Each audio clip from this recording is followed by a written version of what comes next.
right, I just finished one. We're gonna get another one done. That's the wrong one.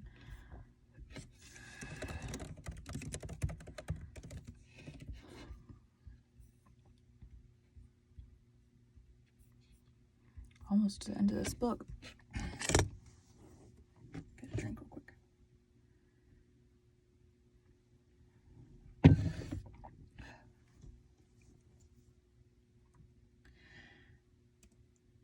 Welcome to Bite at a Time Books, where we read you your favorite classics one bite at a time. My name is Bree Carlisle, and I love to read and wanted to share my passion with listeners like you.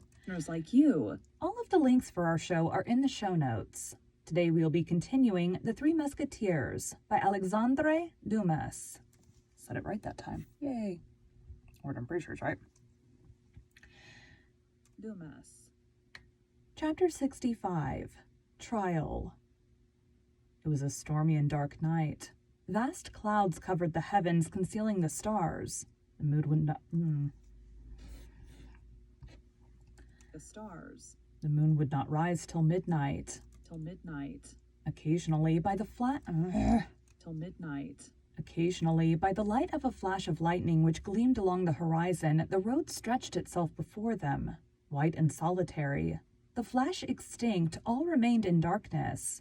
In darkness. Every minute Athos was forced to restrain D'Artagnan, constantly in advance of the little troop, and to beg him to keep in the line. Keep in the line. Which in an instant he again departed from. He had but one thought, to go forward, and he went. And he went. They passed in silence through the little village of Fusibert. And he went. They passed in silence through the little village of Festubert, where the wounded servant was, and then skirted the wood of Richebourg. At Herlier, Planchet, who had led the column, turned to the left. To the left. Several times Lord de Winter, Porthos, or Aramis tried to talk with the man in the red cloak, but to every interrogation which they put to him he bowed without response. The travelers then comprehended that there must be some reason why the unknown preserved such a silence, and ceased to address themselves to him. The storm increased. The flashes succeeded one another more rapidly. The thunder began to growl, and the wind, the precursor of a hurricane, whistled in the plumes and the hair of the horsemen. The cavalcade trotted on more sharply. A little before they came to Fromelles, the storm burst. They spread their cloaks. There remained 3 leagues to travel, and they did it amid torrents of rain. D'Artagnan took off his hat, and could not be persuaded to make use of his cloak. He found pleasure in feeling the water trickle over his burning brow and over his body, agitated by feverish shudders. The moment the little troop passed Goskell and were approaching the post, a man sheltered beneath a tree detached himself from the trunk with which he had been confounded in the darkness, and advanced into the middle of the road, putting his finger on his lips. Athos recognized Grimaud. "What's the matter?" cried Athos. "Has she left Armentières?" Grimaud made a sign in the affirmative. D'Artagnan ground his teeth. "Silence, D'Artagnan," said Athos. "I have charged myself with this affair. It is for me, then, to interrogate... "Silence, D'Artagnan," said Athos. "I have charged myself with this affair. It is for me, then, to interrogate Grimaud." "Where is she?" asked Athos. Grimaud extended his hand in the direction of the Lys. "Far from here?" asked Athos. Grimaud showed his master his forefinger bent. "Alone?" asked Athos.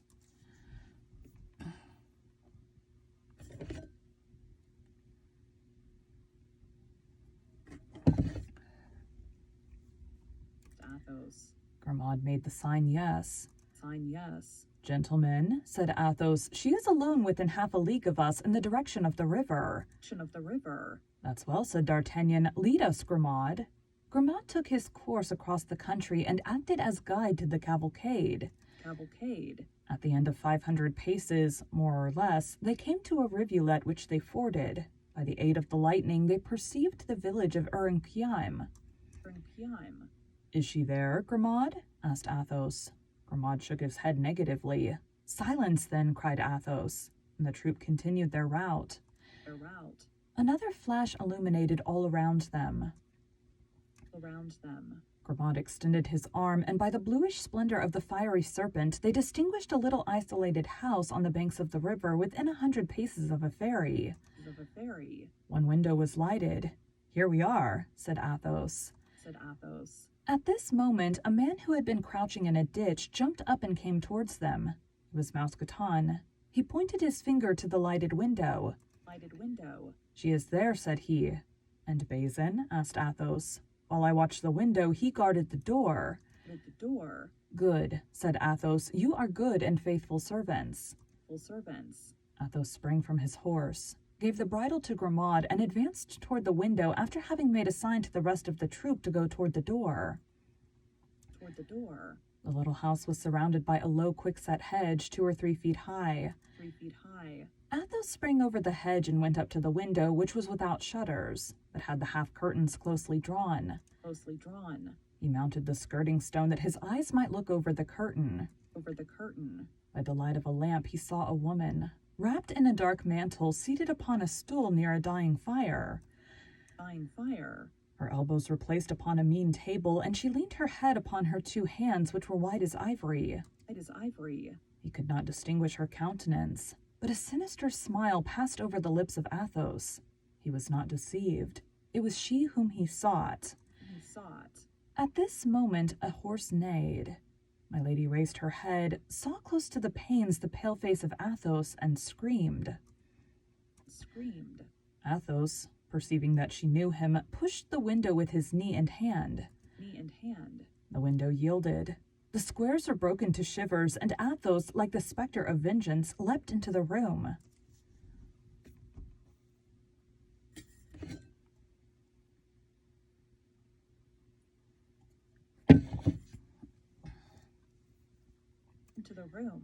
Milady rushed to the door and opened it. More pale and menacing than Athos, D'Artagnan stood on the threshold.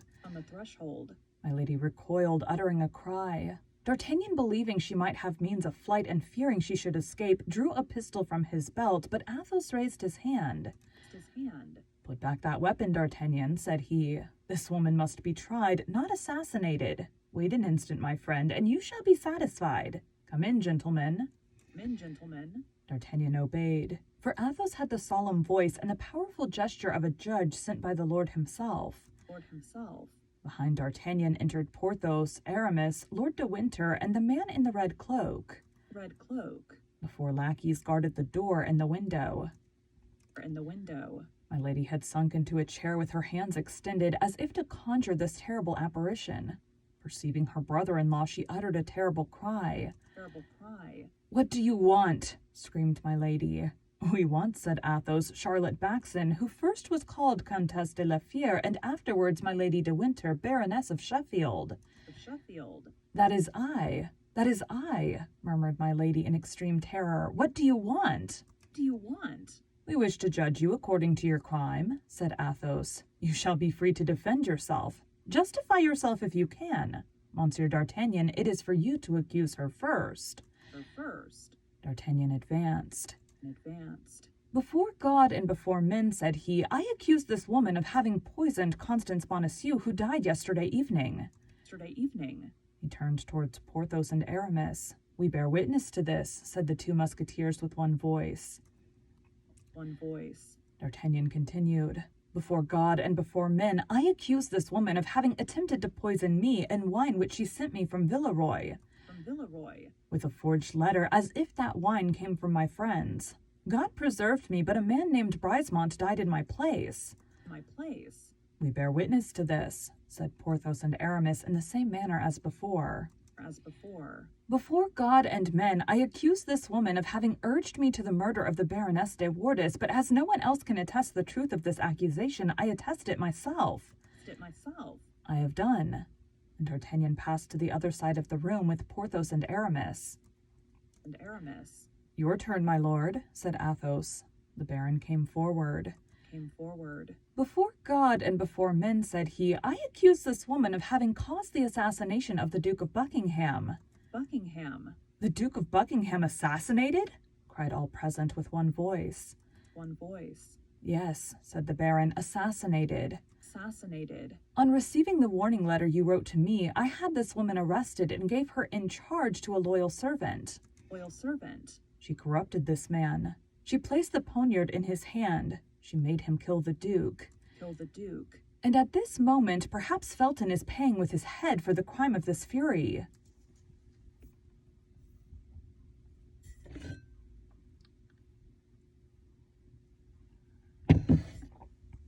This fury.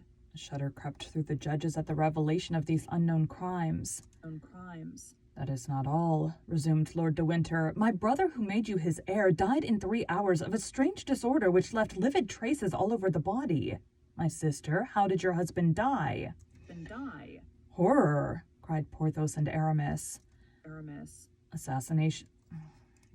And Aramis. Assassin of Buckingham, assassin of Felton, assassin of my brother, I demand justice upon you, and I swear that if it be not granted to me, I will execute it myself. And Lord de Winter ranged himself by the side of D'Artagnan, leaving the place free for another accuser. My lady let her head sink between her 2 hands and tried to recall her ideas, whirling in a mortal vertigo. My turn, said Athos, himself trembling as the lion trembles at the sight of the serpent. The serpent. My turn. I married that woman when she was a young girl. I married her in opposition to the wishes of all my family. I gave her my wealth. I gave her my name. And one day I discovered that this woman was branded. This woman was marked with the fleur-de-lis on her left shoulder. Oh, said my lady, raising herself, I defy you to find any tribunal which pronounced that infamous sentence against me. I defy you to find him who executed it. Silence, said a hollow voice. It is for me to reply to that. And the man in the red cloak came forward in his turn. What man is that? What man is that? Cried my lady, suffocated by terror, her hair loosening itself and rising above her livid countenance as if alive. All eyes were turned towards this man, for to all except Athos he was unknown. Even Athos looked at him with as much stupefaction as the others, for he knew not how he could in any way find himself mixed up with the horrible drama then unfolded. After approaching my lady with a slow and solemn step, so that the table alone separated them, the unknown took off his mask. My lady for some time examined with increasing terror that pale face, framed with black hair and whiskers, the only expression of which was icy impassibility. Then she suddenly cried, "Oh, no, no!" rising and retreating to the very wall. No, no, it is an infernal apparition. It is not he. Help, help, screamed she, turning towards the wall as if she would tear an opening with her hands. Who are you, then? Cried all the witnesses of this scene. Ask that woman, said the man in the red cloak, for you may plainly see she knows me. The executioner of Lille, the executioner of Lille, cried my lady, a prey to insensate terror and clinging with her hands to the wall to avoid falling. Everyone drew back, and the man in the red cloak remained standing alone in the middle of the room. Oh, Grace, Grace, pardon, cried the wretch, falling on her knees.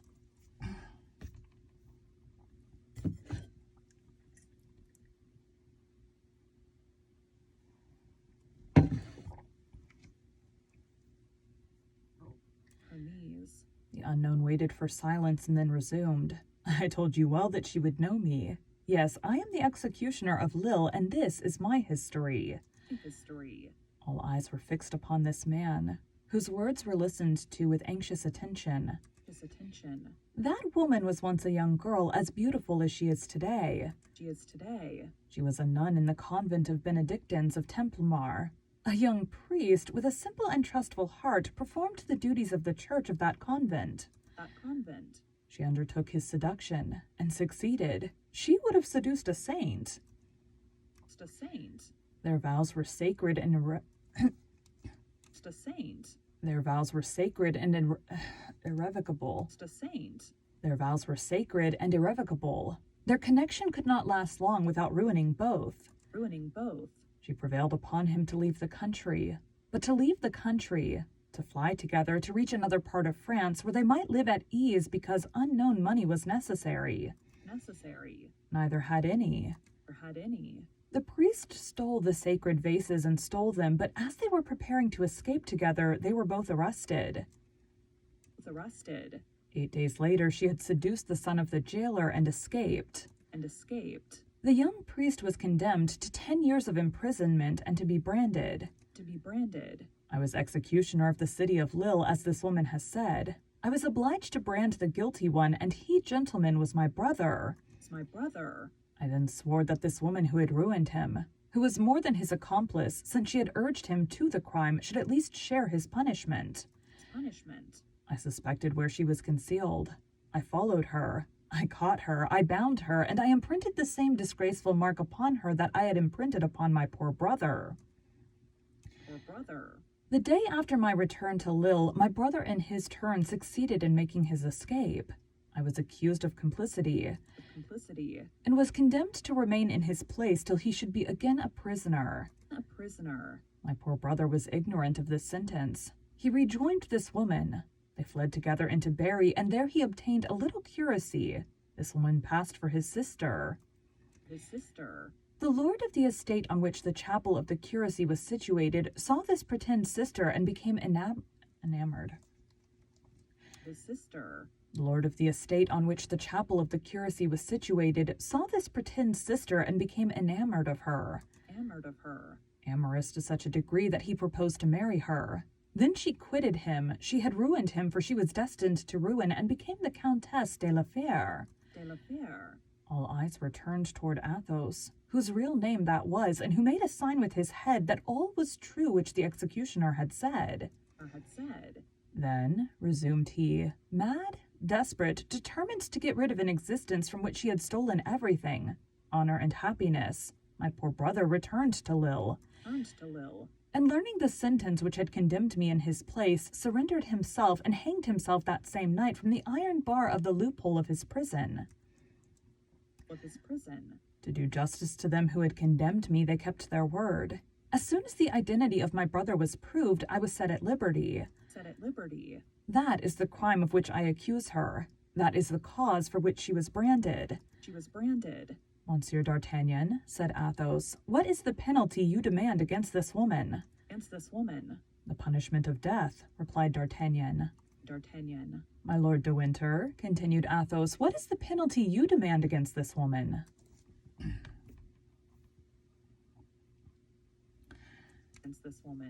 The punishment of death, replied Lord de Winter. Messieurs Porthos and Aramis, repeated Athos, you who are her judges, what is the sentence you pronounce upon this woman? The punishment of death, replied the Musketeers in a hollow voice.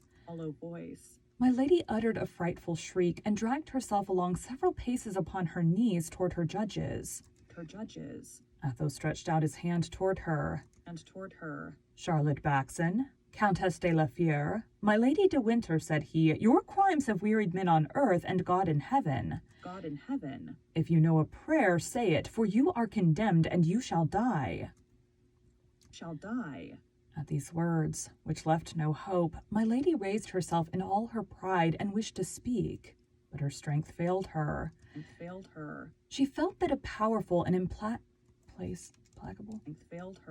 She felt that a powerful and implacable hand seized her by the hair and dragged her away as irrevocably as fatality drags humanity. She did not, therefore, even attempt the least resistance and went out of the cottage. Lord de Winter, D'Artagnan, Athos, Porthos, and Aramis went out close behind her. The lackeys followed their masters, and the chamber was left solitary with its broken window, its open door, and its smoky lamp burning sadly on the table.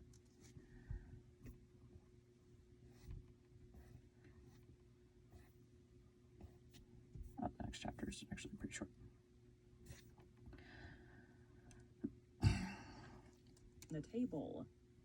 Thank you for joining Bite at a Time Books today, while we read a bite of one of your favorite classics. All of the links for our show are in the show notes. We are part of the Bite at a Time Books Productions Network. If you ever wondered what inspired your favorite classic novelists to write their stories, what was happening in their lives or the world at the time, check out Bite at a Time Books, Behind the Story, Tuesdays wherever you listen to podcasts. Again, my name is Bree Carlisle, and I hope you come back tomorrow while we take the next bite of the Three Musketeers. I still have like 30 minutes, so we're gonna get one more done.